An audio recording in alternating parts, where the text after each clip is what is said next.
কলামের রডগুলো এইখানে দেখেন রঙের মাত্রা কিরকম, অনেক অনেক মরিচা ভরা।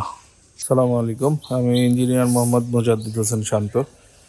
আজকে একটা সাইডে আসলাম, এখানে এসে কিছু কিছু কাজ দেখলাম, দেখে অনেক ভালো লাগলো।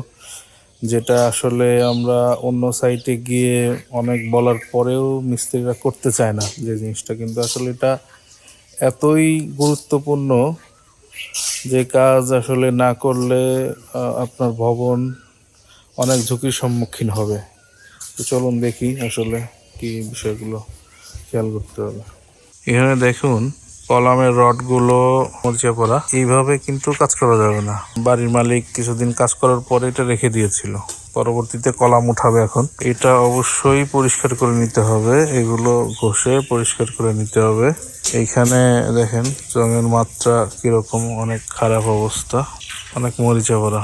আর নিচে কিন্তু আমাদের মিস্ত্রি সাহেবরা এটা পরিষ্কার করছে, নিচের এগুলা কিন্তু অনেক সুন্দর করে পরিষ্কার করে ব্রাশ দিয়ে ঘষে এগুলা পরিষ্কার করছে। এগুলো এখানে যে কংক্রিটগুলা লেগেছিল এগুলো পরিষ্কার করা, এগুলো অবশ্যই করতে হবে। কলমের এই বিষয়গুলো খেয়াল রাখতে হবে, যেটা আসলে আমরা অন্য সাইটে গিয়ে অনেক বলার পরেও মিস্ত্রিরা করতে চায় না যে জিনিসটা, কিন্তু আসলে এটা এতই গুরুত্বপূর্ণ যে কাজ আসলে না করলে আপনার ভবন অনেক ঝুঁকির সম্মুখীন হবে।